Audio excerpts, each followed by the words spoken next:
Arrête tout. Ce que je vais te révéler dans les prochaines secondes va te choquer profondément. C'est du jamais vu en Afrique. Abonne-toi à Africa 360 maintenant. Bonsoir à tous et bienvenue. Merci d'être toujours aussi nombreux à suivre NCI 360, le magazine de la rédaction qui passe en revue l'actualité. Ce soir, nous marquons un arrêt pour nous intéresser à l'organe institutionnel en charge d'organiser les élections en Côte d'Ivoire, la Commission électorale indépendante, CEI, objet de tant d'incompréhension et sujette à tant de critiques, surtout en période électorale. Presque l'ensemble des partis d'opposition récusent la CEI.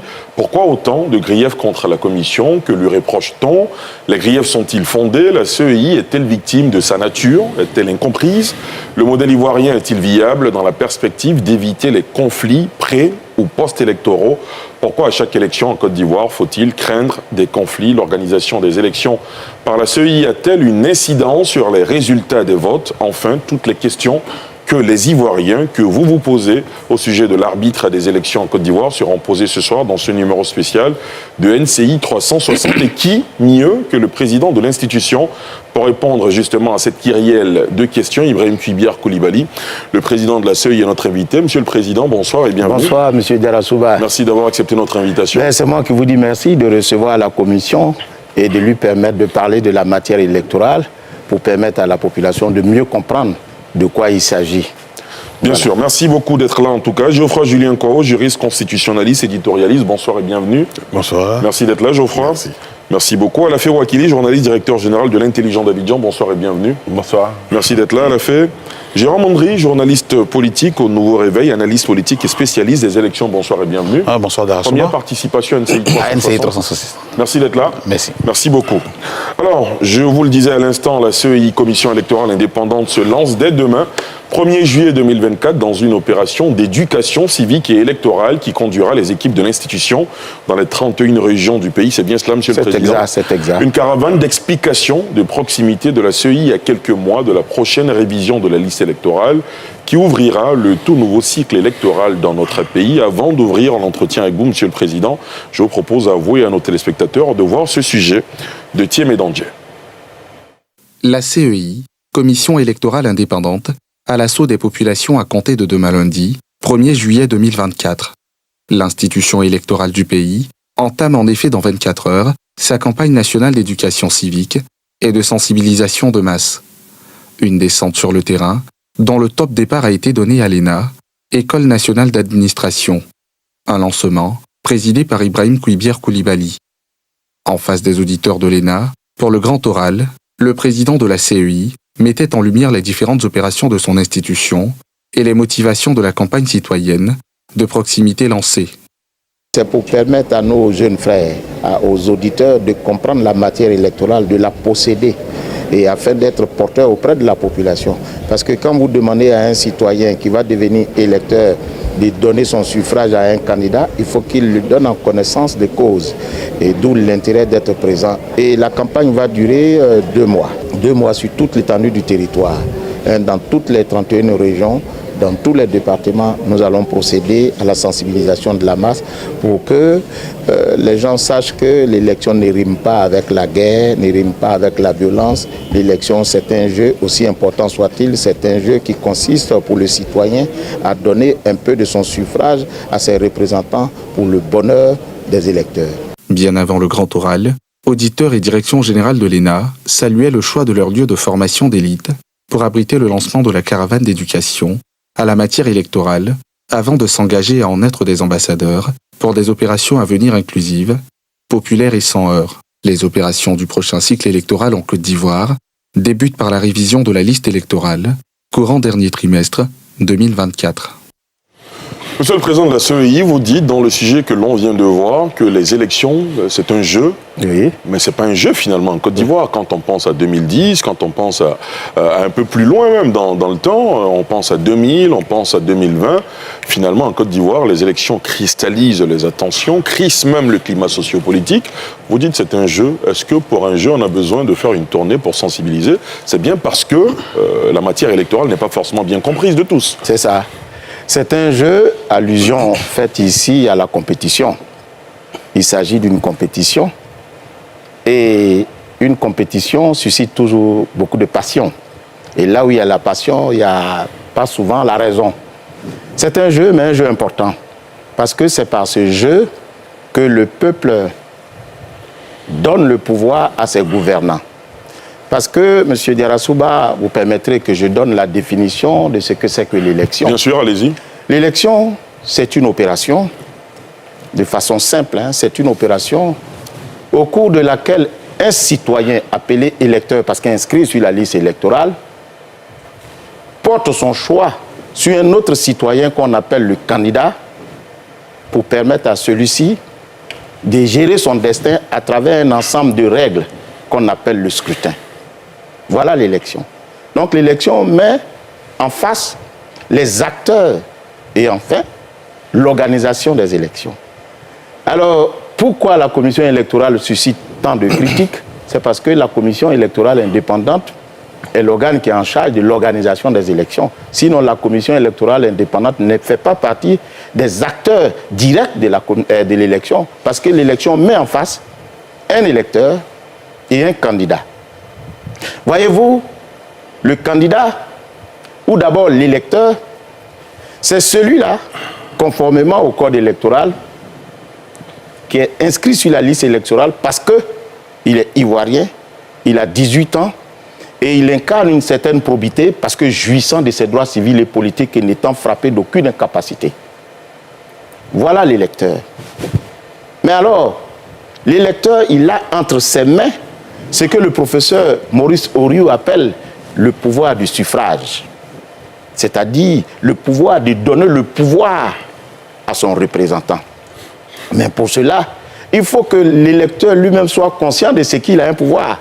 Et ensuite, il faut qu'il soit à mesure d'apprécier le programme qui est offert par le candidat qui sollicite son pouvoir. Voilà les deux enjeux de l'électeur. Voilà pourquoi il est important pour nous de sensibiliser la population et de lui dire, mais vous avez le pouvoir entre les mains parce qu'il n'y a pas de gouvernant dans une démocratie qui ne passe pas par l'élection.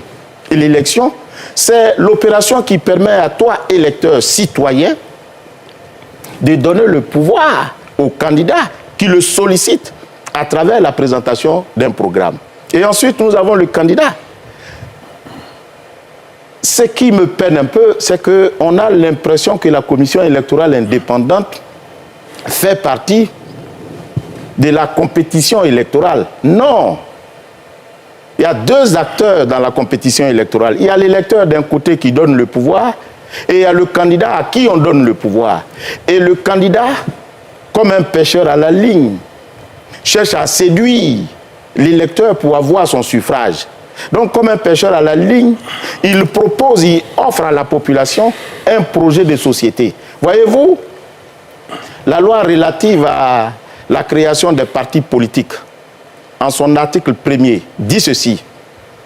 Le parti politique est une association de personnes physiques ayant en commun les mêmes idéaux politiques et qui s'engagent à les faire triompher à travers un programme en vue de conquérir et d'exercer le pouvoir d'État selon les principes démocratiques définis par la Constitution.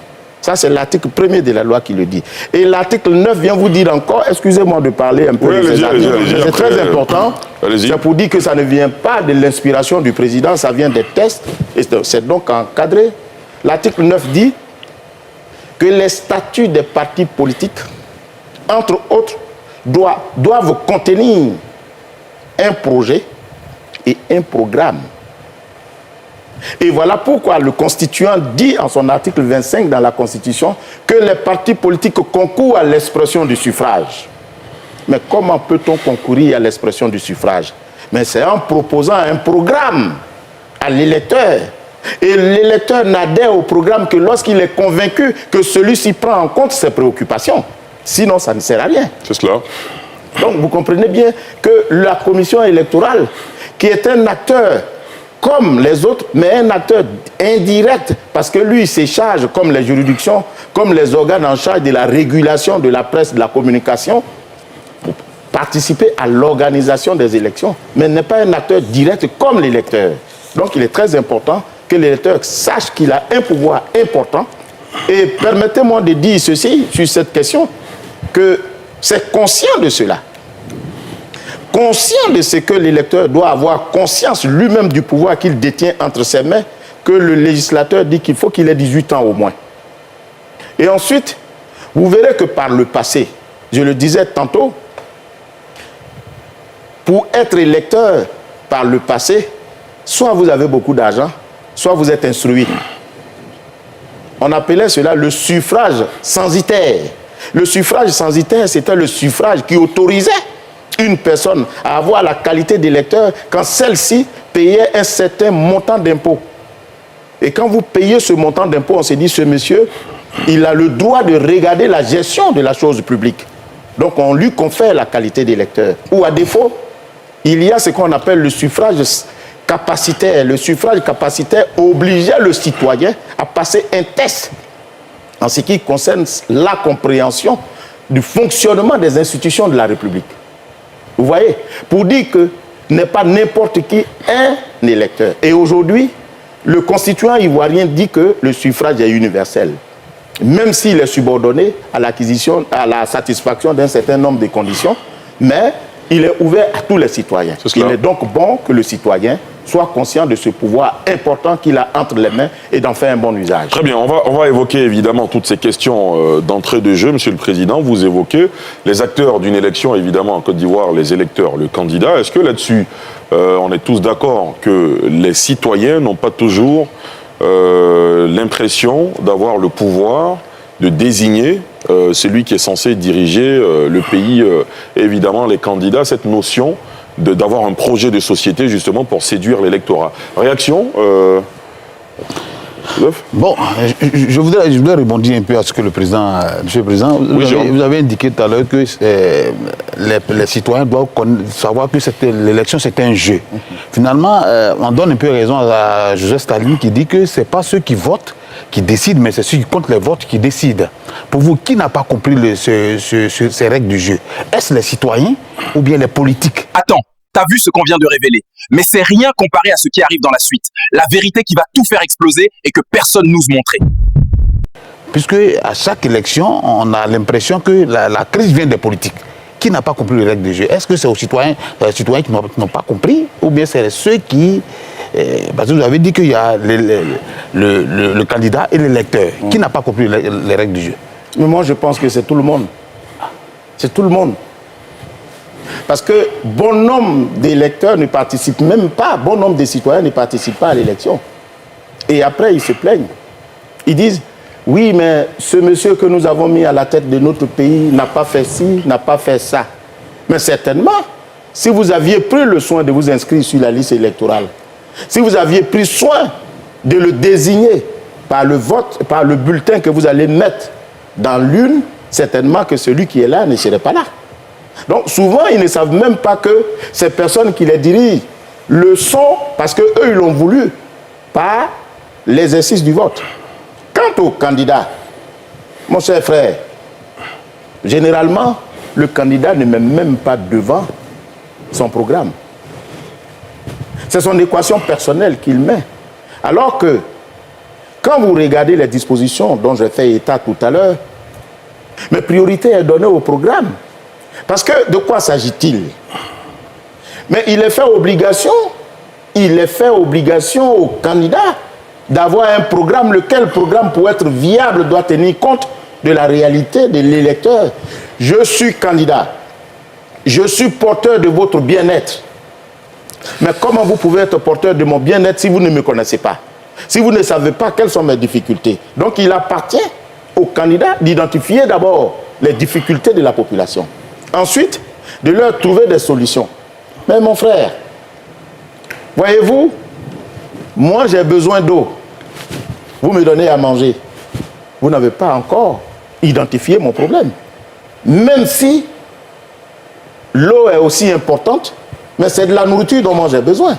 Donc il appartient aux candidats de proposer aux citoyens ce qui correspond à leurs besoins, à leurs défis. Et ensuite viendra l'adéquation, ou bien ce que j'appelle l'équation personnelle du candidat, c'est-à-dire celui qui est à même de donner la solution aux gens. Voilà pourquoi il est bon pour l'électeur de comprendre, de savoir lire un programme. C'est très important de savoir lire un programme. Vous avez mal au doigt. Et vous venez vers le médecin, il dit, bon, on va couper votre tête pour avoir la solution. Mais vous savez bien qu'il n'y a personne sans tête. Ça veut dire que c'est la mort qu'il souhaite, ce n'est pas une solution.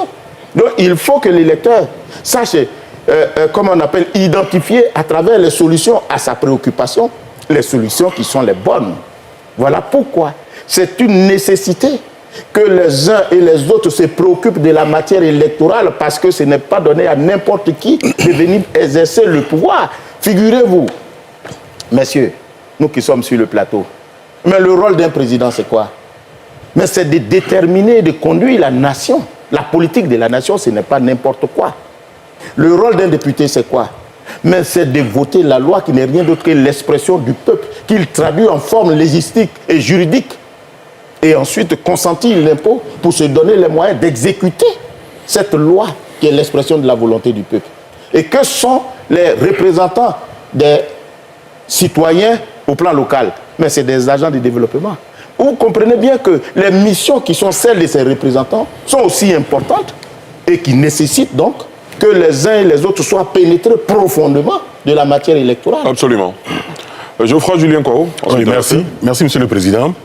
Lorsque je vous écoute, je suis content parce que nous sommes d'accord sur le fait que la démocratie se consolide. C'est ça. À travers l'élection.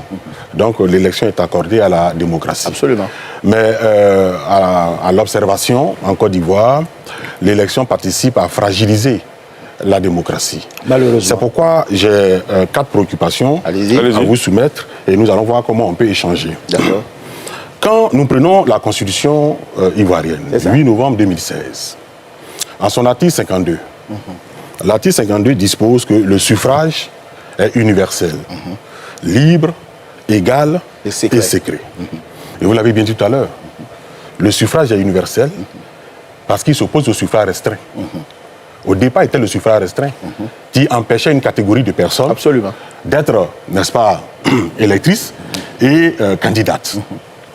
Le suffrage masculin, dont vous avez parlé, c'est-à-dire seuls les hommes votaient. Oui. C'est jusqu'au XVIIIe siècle aux États-Unis et même en 1944 en France que les femmes ont eu droit de vote. C'est ça. Le suffrage capacitaire, où seuls ceux qui étaient lettrés pouvaient être candidats ou voter. C'est ça. Et puis, on a le suffrage censitaire, où seuls les riches pouvaient être électeurs et candidats. C'est ça. Mais, Monsieur le Président, quand on prend notre Constitution, le Code électoral, à son article 55, le Code électoral impose un cautionnement de 50 millions pour être candidat à l'élection du président de la République. Autrement dit, c'est le retour du suffrage censitaire. C'est-à-dire que le pauvre peut être électeur, mais le pauvre ne peut pas être candidat. C'est une préoccupation, je veux qu'on en discute. Deuxième préoccupation, on dit que le suffrage est libre. La liberté du suffrage, c'est quoi? C'est-à-dire, je peux voter comme ne pas voter. Ça s'oppose à l'élection obligatoire.